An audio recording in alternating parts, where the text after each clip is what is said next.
السلام علیکم ناظرین و سامعین، آن لائن میڈیا گیلری کے ساتھ میں ہوں حلیمہ۔ جیسا کہ آپ سب جانتے ہیں کہ ان دنوں کرونا وائرس بہت تیزی سے پھیل رہا ہے اور حالیہ طور پر میڈیکل سائنسز میں اس کی کوئی ویکسین یا میڈیسن دریافت نہیں کی گئی۔ ناظرین، کورونا کے بہت تیزی سے پھیلنے کی ایک وجہ یہ بھی ہے کہ یہ اپنے انفیکٹڈ بندے کو، یعنی جسے کرونا ہو چکا ہے، اس کے جسم میں رہتا ہے، مگر یہ وائرس اپنا اثر فوراً نہیں دکھاتا۔ ماضی میں جتنی بھی بیماریاں تھیں وبائی امراض سے، جیسے کانگو وائرس، ڈینگی وائرس یا ایبولا وائرس، وہ فوراً اپنا اثر ظاہر کر دیتے تھے، جبکہ کرونا وائرس کا جو پیشنٹ ہوتا ہے وہ 4 سے 5 دن یا ایک ہفتے تک اسے یہی نہیں پتہ چلتا، اس پہ علامات ظاہر نہیں ہوتی کہ اسے کرونا ہے، اور وہ جہاں بھی جاتا ہے، چاہے آفس ہو یا گھر ہو، وہ اپنے ساتھ ان وائرسز کو کیری کرتا ہے اور ہر جگہ ڈراپ کرتا ہے۔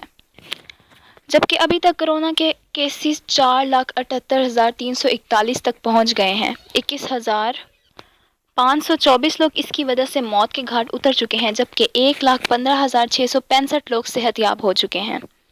ناظرین، اگر ہم پاکستان اور کرونا وائرس کی بات کریں تو یہاں حالات سخت پریشان کن بن چکے ہیں۔ گزشتہ 72 سالوں میں ایسا کوئی وائرس یا بیماری نہیں آئی جس نے ہماری معیشت اور ہمارے ماحول کو اس قدر متاثر کیا ہو۔